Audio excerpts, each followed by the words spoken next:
দেশে আইনশৃঙ্খলা পরিস্থিতি এখনও সুষ্ঠু অবস্থায় ফিরে আসেনি। প্রতিদিন কোথাও না কোথাও ঘটে যাচ্ছে হত্যাকাণ্ড। দিন দিন পরিস্থিতি আরও সংকটময় হয়ে উঠছে। রাজধানী ঢাকাতেও সদ্য দুটি হত্যাকাণ্ড ঘটে গেছে।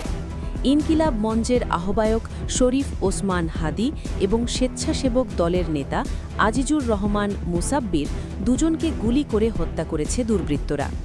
এর পরেও শহীদ হাদির হত্যাকারীকে ধরা তো দূরের কথা, আইনশৃঙ্খলা বাহিনী প্রায়ই ব্যর্থ হচ্ছে খুনিদের ধরতে। প্রশ্ন উঠছে, এগুলি কি হচ্ছে?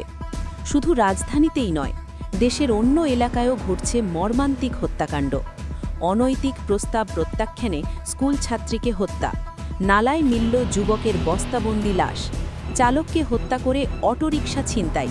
এভাবে যদি চলতে থাকে, সামনে জাতীয় নির্বাচন, রাজনৈতিক প্রতিদ্বন্দ্বী ও বিদ্রোহীদের মধ্যে সংঘাত, নাশকতা, হামলার আশঙ্কা অনেক বেড়ে যাবে। অতীতের ঘটনা দেখলে এসব সহিংসতা একেবারেই নতুন নয়।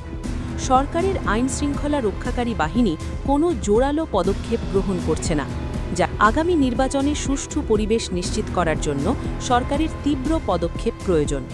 এখন সময় জনমনে আতঙ্ক না ছড়িয়ে সরকারের প্রতিটি পদক্ষেপে দৃঢ়তা আনা।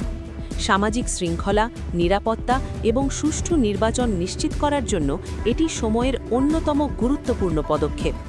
আজকের জন্য এটুকুই। নিরাপত্তা নিশ্চিত করতে সরকারের আরও কঠোর পদক্ষেপ নেওয়া উচিত। একমাত্র তবেই নিরাপত্তা নিশ্চিত হবে এবং স্বাধীনভাবে নির্বাচন করা সম্ভব হবে।